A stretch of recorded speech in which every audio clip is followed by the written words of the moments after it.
admission rounds from newborn unit.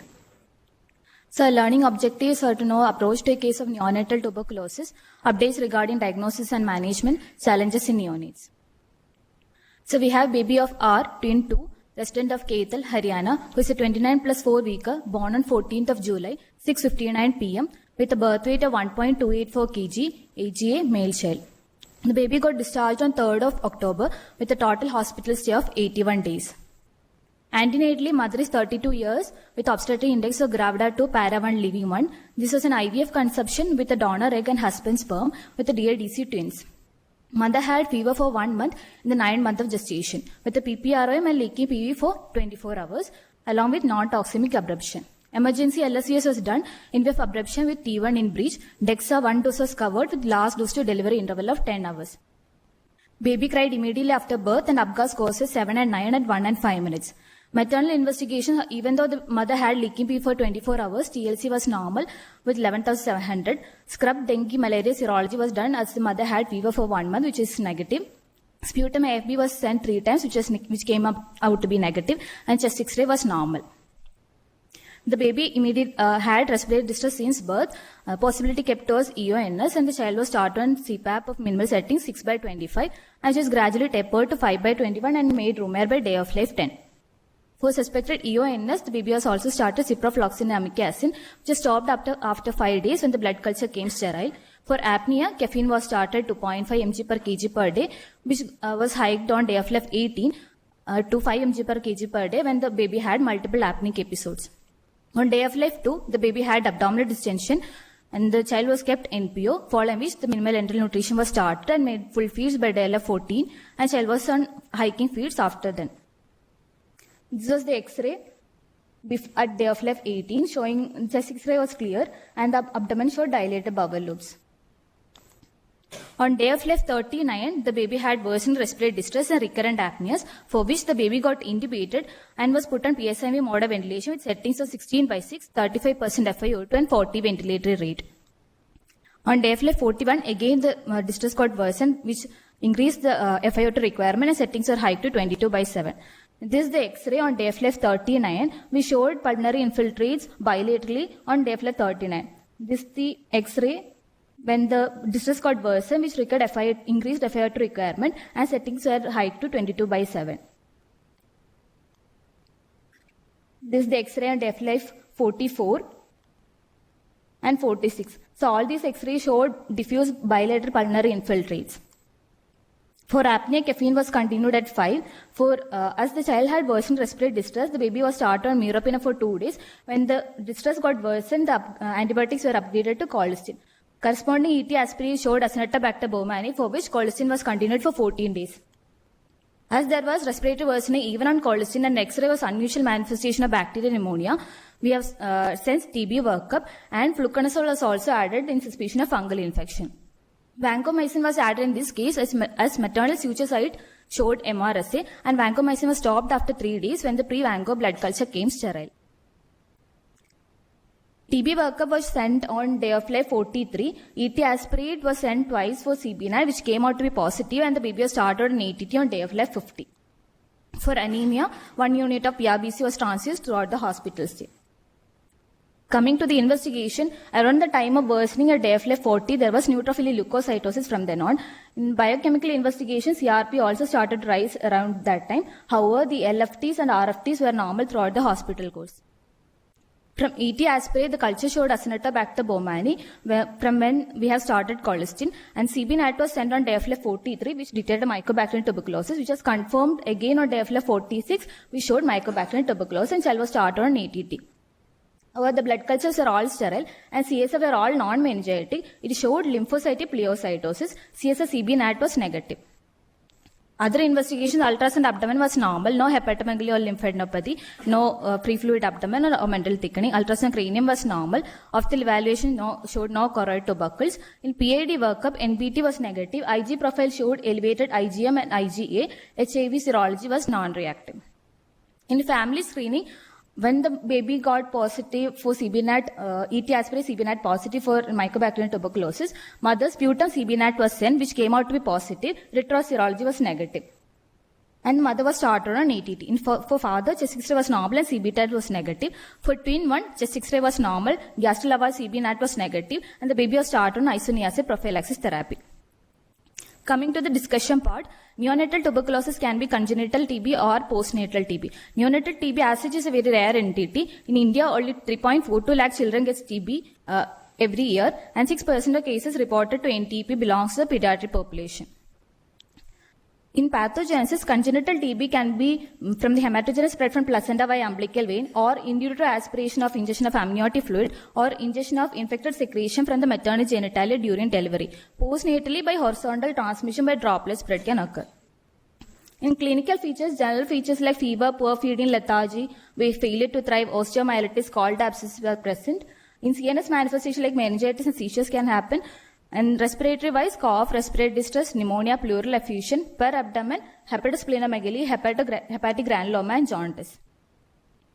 This from the systematic review of 92 cases, most common neonatal TB presentation is pulmonary TB, followed by hepatic involvement and lymph node TB. There are certain criteria to differentiate congenital and postnatal TB. These all criteria has been proposed for congenital TB. In 1935, Beatsky has proposed a criteria which was later revised to Canwell criteria. In Canwell criteria, infants must have proved tuberculous lesion, have one of the following, like lesion should be present in the first week of life with a primary hepatic complex and tuberculous infection of placenta or maternal genital tract with exclusion of all possibility of postnatal transmission. However, there are limitations in proving tubercular lesions. For this, DeSantis has proposed a criteria in 2008 in which congenital TB should be suspected in all newborns whose pneumonia is worsening or unresponsive to routine antibiotics, especially in area with high TB burden, and patient with a non-specific symptoms whose mother is diagnosed with TB, or the patient has lymphocytic pleocytosis without identifiable bacteria, or patient with fever and hepatosplenomegaly. Early postnatal TB, differentiating early postnatal TB and congenital TB is only of epidemiological interest as they do not differ much in presentation, treatment, and prognosis. This is the diagnostic algorithm for pulmonary TB in pediatric population as per NTP 2022 guidelines. If the baby has fever and cough for more than 2 weeks with a significant weight loss, chest X-ray has to be done. If the chest X-ray is highly suggestive of TB, upfront CB-NAT has to be done. If the CB-NAT is positive, it is defined as microbiologically confirmed TB, and treatment has to be started based on the rifampicin sensitivity or resistance. If the chest X-ray shows non-specific shadows, a course of appropriate antibiotics has to be given. If the persistent shadow is present, then we will do CB-NAT. If chest X-ray is normal, look out for the extrapulmonary cause of extrapulmonary TB. In diagnosis, basic investigations include routine blood investigations of CBC, CRP, and LFT, microscopy or AFB staining, culture, gene expert, MANDU, interferon gamma release assay, and appropriate imaging studies. In diagnosis, specimen routinely used is gastric aspirate, which has only 25 to 30% yield in detecting mycobacterial tuberculosis. In newborns, BAL PCR is more efficient in detecting mycobacterial tuberculosis. Nucleic acid amplification test includes CB-NAT, which is cartridge-based, or line probe assay. CB-NAT detects rifampicin resistance. Line probe assay can be used to detect resistance against other first-line drugs, or can be used even for second-line drugs also. Overall sensitivity of CB-NAT is 72 to 90%. Interferon gamma release assay has limited data availability in neonates because of the poor T helper cell response. In treatment, this is the first-line drugs, isoniazid, rifampicin, pyrens, namide, and ethambutol, which is used in intensive phase, and continuation phase will use HRA. In second-line treatment, second-line drugs are aminoglycosides, fluoroquinolones, ethionamide, cycloserine, and pyramidosalicylic acid. In tubercular meningitis, 4 weeks of steroids are given at 2 mg per kg per day, followed by tapering over the next 4 weeks. The treatment regimen is solely based on the drug sensitivity and resistance, and duration is based on the site of involvement. Like in disseminated TB, continuation phase can be extended up to 7 months, and in case of neurological bone, joints, or spinal TB, continuation phase is extended up to 10 months. These are the drug dosage ranges for each first-line drugs. There are pediatric fixed drug formulations available for each weight band. This is available for more than 4 kJ. For neonates, we have to make separate sachet for each drug. These are the main side effects of first-line ATT. This is a table taken from an article showing the incidence of adverse effects in ATT in pediatric population. Most common are GI side effects, including nausea, vomiting, anorexia, and abdominal pain, followed by arthralgia and hepatotoxicity. Isoniazid preventive therapy should be given in all infants born to mother who was diagnosed to have TB at a dose of 10 mg per kg per day for a total duration of 6 months, and has to be given for all children up to 5 years of age who are close contacts of microbiological confirmed pulmonary TB, or all tubercular skin test positive children who are on immunosuppressive therapy, and all retropositive children with non-exposure to infectious TB case or TST positive. All children should be given, breastfeeding should be continued in all cases unless the mother is very sick, requiring hospital admission, or the mother is MDR positive TB and the mother is not adherent to ATT. Even during this barrier nursing, express breast milk is a safe option as the drug concentration in breast milk is very less. BCG vaccination should be given to all children born to mother with TB, even if the child is on INH prophylaxis. Next is a web-based surveillance tool, basically for monitoring, and can be used as a research purpose. Current status of our index case is under NFC follow-up, chronological age of 3 months or 15 days, and postnatal age of 42 weeks. Current weight of the child is 1.66 kg. Discharge weight was 1.3 kg. The baby is on ATT intensive phase, HRSD regimen with pyridoxine. Twin one is asymptomatic. The baby is on INH prophylaxis therapy, and mother is on ATT intensive phase and is compliant to therapy. So take-home messages are: perinatal TB is an extremely rare condition. Delayed diagnosis leads to high mortality and morbidity. Newborn, high index of suspicion is required in case of newborn whose pneumonia is worsening and unresponsive to routine antibiotics, especially in area with high TB burden. Contact tracing is utmost importance. Regular follow-up and family support is the key for successful treatment. All cases of neonatal TB should be considered for PID workup. Thank you. Okay, you can join me here, and I request the senior resident, Dr. Ramya, to join here and give her comments. I think we had a similar case presentation few weeks before.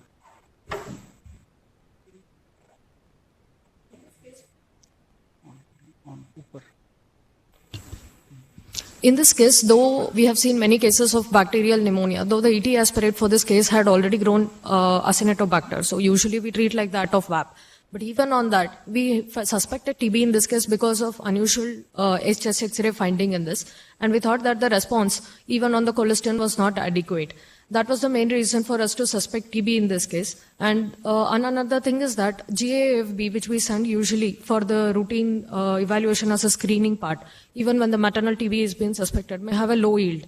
So repeated samples has to be sent, and then CB-NAT has to be considered. Even in this case, like maternal, though the history of fever was there for 1 month, mother's only sputum was being sent, which was negative, maybe because it was a paucibacillary case, so it was not detected in this case. Then retrospectively, once the baby was detected as TB, maternal CB-NAT was sent, which was turned out to be positive. Then maternal treatment was also evaluated. So high index of suspicion and proper sampling of those is needed so as to diagnose them. Okay. So I think with this we can open this case for your comments or questions. As from residents, yes, please.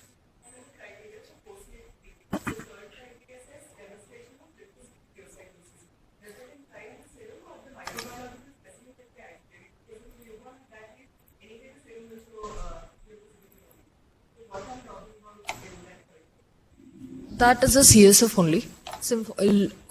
That is a serum lymphocytic pleocytosis only. But actually the validation for that third criteria, the total of the DeSantis criteria, is still a questionable, because that's proposed in 1 or 2 articles only, because in resource limiting setting, Cantwell criteria applications seem to be poor. That is why they had proposed it. Any other question? Yes, ma'am.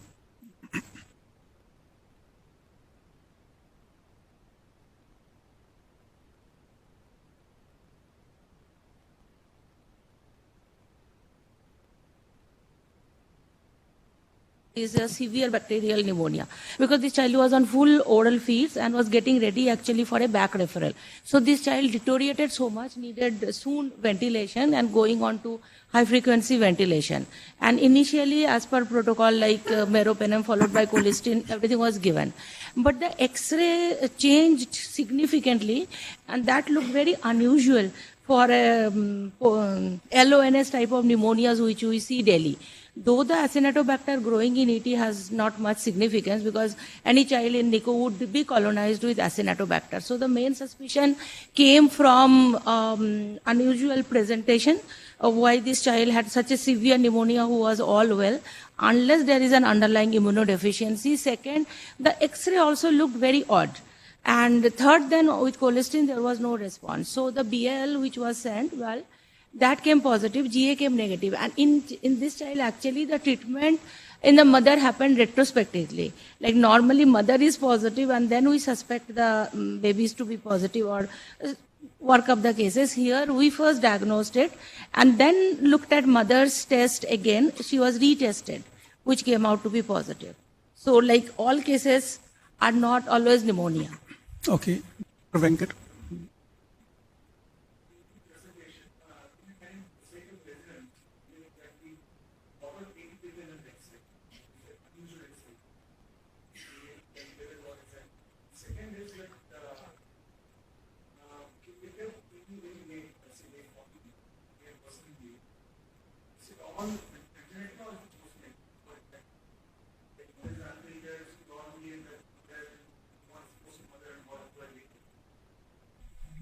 Okay.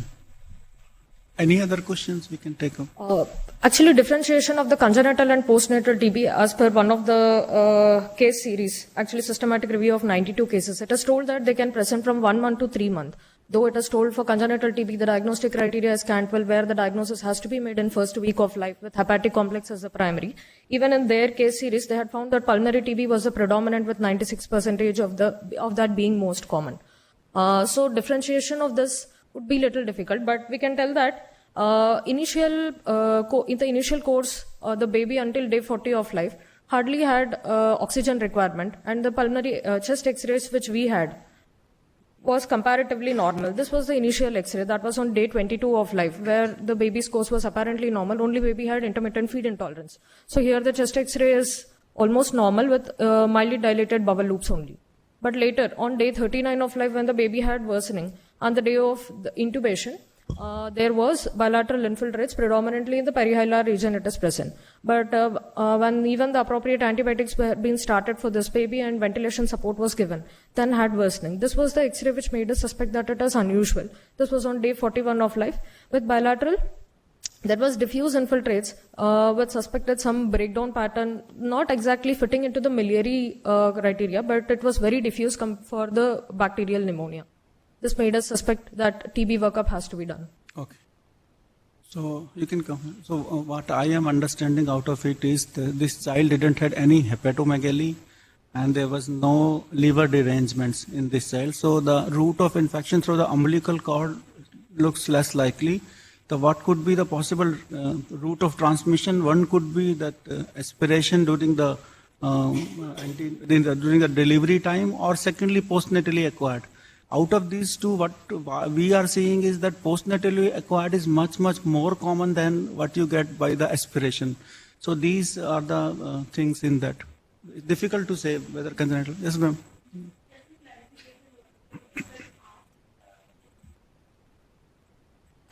Number one, about congenital versus postnatal. Congenital generally presents within first 2 to 3 weeks.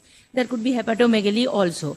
But this child presented on day 40, so probably this mother had a florid tuberculosis. Yes. And she was handling the child. So that's why it is a postnatal. Yes. And late presentation. Right. Secondly, about the unusuality of the X-ray, why I suspected was that if you look at the X-rays closely, that hard copies, after 2-3 days of cholesterol, the way the child was deteriorating and the X-ray picture was changing, I felt it was a bit unusual. So that's why we got the workup done. Karthi,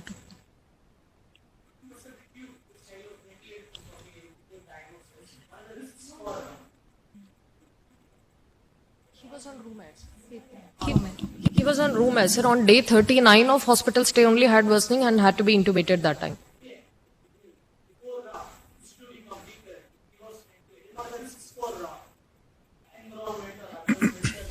Actually, mother had... in newborns, it is like postnatal acquired. We will have to screen for the healthcare workers for the TB so as to rule out from the congenital and postnatal TB. In this case, actually, mother had symptoms.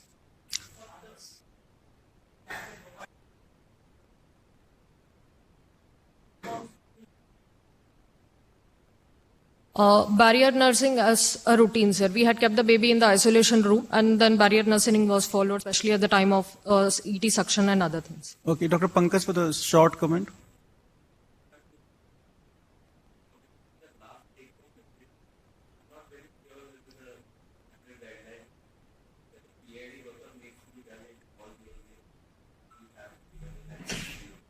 Okay. I think for residents, one thing what you can learn is that first 2 months of life when you start the intensive phase, at that time the risk of transmission to the close contacts are very high. So if that is in the newborn period or something, 2 months has not completed like in this child, then the breastfeeding has to continue, that is there, but you need to advise to wear the mask whenever the mother is in contact with the baby, at least for the 2 months. And when the 2 months pass, then possibly the risk goes lesser if they have completed this. So I think this you can remember, and with this we need to close discussion on this, and thank you for bringing this case. And with this we move on to the second case, that is from emergency, and to present that case I request Dr. Keshav to make his presentation. So they are going to discuss a 7-month-old male child from Chandigarh who presented with a 2-day history of fever and cough and then developed respiratory distress for 1 day, acute worsening. Okay. Good morning. I am going to present the clinical meet from pediatric emergency team on acute viral bronchiolitis. Since there is a recent surge in acute viral bronchiolitis by RSV worldwide, we have chosen this topic. Our learning objectives are supplemental oxygen therapy and pharmacotherapy in acute viral bronchiolitis. Invasive and non-invasive mechanical ventilation is beyond the scope of our discussion. So we have an index case, Master D, who is a 7-month-old boy from Kudalora, Chandigarh, admitted in ER from 16th to 21st of October. He presented with complaints of cough for 2 days, fever for 1 day, and difficulty in breathing for 1 day. Presenting illness, the child had cough for 2 days, which was a dry cough, non-paroxysmal, associated with post-acid vomiting, fever, which was high grade, maximum documented of 102 Fahrenheit, intermittent, and no diurnal variation, which was treated with medication. Respiratory distress was in the form of increased rate and efforts. However, there was no history of noisy breathing, loose stools, abdominal distension, poor feeding, cyanosis, abnormal body movements, and altered sensorium. Antenatally, there was no significant history. Child was a term baby born by normal vaginal delivery with birth weight of 2.5 kg, appropriate for gestation age, cried immediately after birth with smooth marital transition. He was second born to non-consanguineous married couple, and there was no similar history in the siblings or family members, and no family history such of atopy. He was immunized till age and attained all milestones up to age. So when his child presented in triage, so airway was open and stable. Breathing, he was tachypneic with respiratory rates of 74 per minute. Subcostal and intercostal retractions were present, and air entry was decreased bilaterally with bilateral V's present. On room air, he maintained saturation of 94%, which improved to 99% on nasal prongs. Heart rate was 138 with sinus rhythm. Both central and peripheral pulses were palpable. CFT was within normal limits and BP between 50 to 75 percentile. He was neurologically normal and febrile on exposure. Hence, a final categorization was level 2 emergent with respiratory distress. On general examination, anthropometry was well preserved with no signs of pallor, icterus, cyanosis, clubbing, lymphadenopathy, and edema, and other vitamin deficiencies. On systemic examination, respiratory system, the child had hyperinflated chest with hyperresonant node on percussion. Rest of the systemic examination was within normal limits. So we have a clinical database, a well child with no perinatal risk factors, no family history of atopy, no underlying congenital heart disease, with age less than 1 year, presented with acute febrile illness and respiratory distress, and on examination had bilateral hyperinflated chest with bilateral V's. So UNIT's probable diagnosis was acute viral bronchiolitis. And this was the X-ray done at the time of admission, where there was peribronchial thickening, hypertranslucency, and hyperinflation. And the blood gas at the time of admission was normal. And the child had a following course in emergency. For respiratory distress, the initial assessment score for bronchiolitis, that is the RDA score, which comprises of respiratory rate, use of axillary muscle, and cyanosis. So it was amounting to 7, which is about moderate bronchiolitis. And hence this child was started on nasal prongs oxygen with a minimum of 2 liters per minute, which was again increased to 4 liters per minute due to worsening distress. On day 2 of admission, the score increased to 9, which was severe, and hence respiratory support escalated to HFNC at 2 liters per kg per minute with 40% FiO2. So till day 4 of admission, child was on HFNC support, and subsequently symptoms reduced and distress settled. And on reassessing, the RDA score became 7, and then subsequently fell to 5, and hence the child was again weaned off to nasal prongs oxygen, and there was subsequent decrease to 3, and hence the child was made on Rumat and he was comfortable on Rumat. For intermittent wheeze, the child was given nebulization with hypertonic saline on need basis. Child was started on ceftriaxone on day 1, which was continued till 2 days and was stopped after blood culture turned sterile. And the child was discharged after 5 days. So on investigations, there was neutrophilic leukocytosis and serum biochemistry was normal with CRP being negative. Nasopharyngeal swab for RSV-PCR turned out to be positive. And blood culture sterile. And let us move on to the discussion on acute viral bronchiolitis. So acute viral bronchiolitis is defined as an acute inflammation, edema, and increased mucus production, which leads to necrosis of epithelial cells and thereby leading to airway narrowing and bronchospasm. Clinically, it is defined as any child within 12 to 24 months or less than 12 to 24 months with first episode of wheezing and examination finding consistence of respiratory viral infection and other causes of wheezing ruled out. Initially, the child will present with respiratory prodrome like cough, coryza, and fever, which is followed by rapid breathing, retraction, wheezing, poor feeding, lethargy, and irritability. And the signs elicited are tachypnea, tachycardia, hyperresonance, wheeze with crackles, and push down liver or spleen. So this was a severity assessment score in bronchiolitis, which we used in our index case, modified respiratory distress assessment score, where the clinical parameters include a respiratory rate, use of axillary muscles, cyanosis, and auscultatory findings. So in our index case, the score was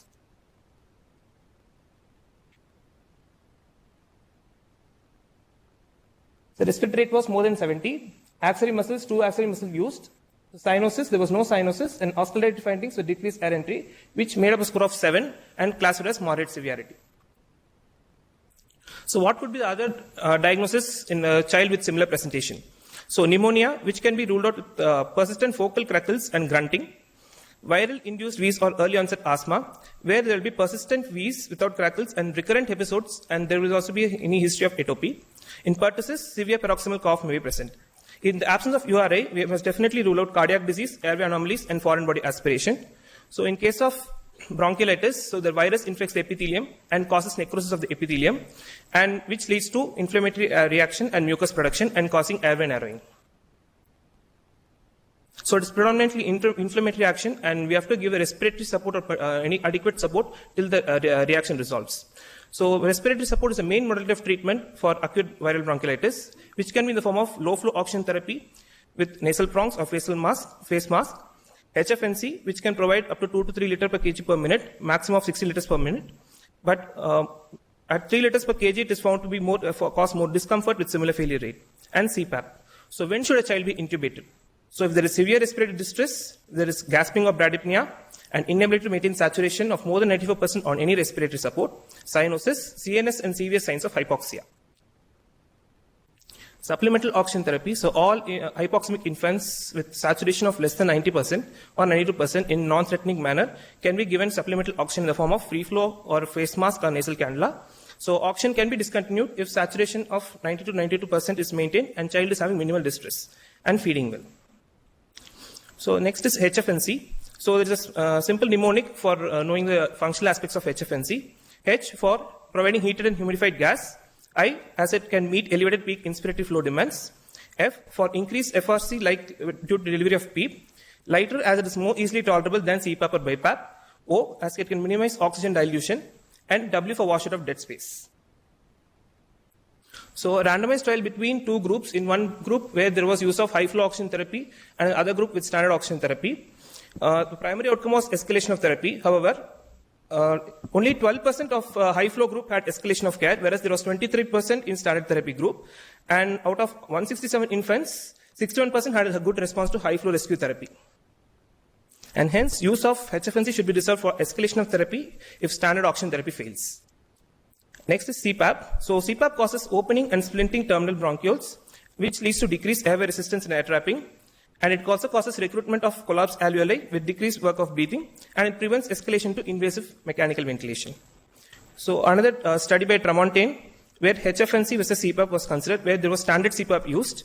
It found that CPAP will decrease the duration of hospital stay and faster recovery when compared to HFNC. So CPAP can be considered in severe bronchiolitis, but it is in case of standard CPAP which is used. So this is approach to use of HFNC adopted from Lancet. So when a child is admitted to a hospital with bronchiolitis, so we have to initially start on supportive care, and if the child is hypoxemic, then we have to commence on low flow oxygen initially, and if the child responds, then we can titrate and wean off. But if there is increased requirement of oxygen and the child does not respond, then we have to go on for HFNC, and if the child responds to HFNC, then we can titrate and wean off as per the requirement. And if the child doesn't respond, then we have to escalate in care and go to CPAP. And how to assess response? So if there is decrease in respiratory rate, heart rate, or severity within 4 hours of therapy, then the child is said to have a good response. And in infants within 6 months, CPAP seems to be a better option than HFNC, which is a standard CPAP. So what could be the order of respiratory support which we can be used? So in case of mild to moderate bronchiolitis, we should try with simple nasal prongs initially. And if there is worsening on simple nasal oxygen, then we have to consider HFNC on CPAP. So as we have already seen, HFNC has provides a good support compared to supplemental oxygen. And in case of HFNC and CPAP, the studies are always equivocal. So in a resource limited setting like ours, where we do not have a standard CPAP therapy, then what can we do? So hence our unit has done a study where indigenous bubble CPAP which we use has been compared with HFNC in under 5 community-acquired pneumonia population, where it was found that infants with acute bronchiolitis, they perform better on HFNC as compared to our nasal indigenous CPAP, and hence had a faster resolution of respiratory distress. Now let us move on to pharmacotherapy. So hypertonic saline, which we commonly use in acute viral bronchiolitis. So it reduces mucosal edema and causes osmotic flow of water, and hence reduces mucosal viscosity and enhance mucociliary clearance in the airway. So studies have shown that hypertonic saline reduces the hospital stay by 10 hours in comparison to normal saline, and hence it can be considered in inpatients. And it can be given as and when required. Role of epinephrine, according to review by Cochrane, so it has been found to be beneficial in outpatients where there is significant reduction in admission rate at day 1. However, in inpatients, there was no such significant response. Hence, it can be used as a rescue measure in critical cases. And literature suggests that there is no role of bronchodilator in the first episode, corticosteroids, antibiotics, antivirals, chest physiotherapy, and steam inhalation in acute viral bronchiolitis. So maximum of 173 infants have been admitted in our unit from November 2019 to February 2020, which is the maximum number. And this is the ER protocol which we follow in our unit. So if there is any case of bronchiolitis present, so initially we will have initial stabilization and then classify as mild, moderate, severe. So for mild, we'll start with hypertonic saline and nebulization with adrenaline. And if there is response, then we can observe and then explain the signs. If there is moderate bronchiolitis, then we have to start on HFNC or CPAP and then continue with nebulization with either hypertonic saline and adrenaline. If there is severe, then we have to start on CPAP and then continue nebulization. And if the child improves, we have to continue respiratory support and monitoring. Not improved, then we have to think about escalation of support or even intubation. Thank you.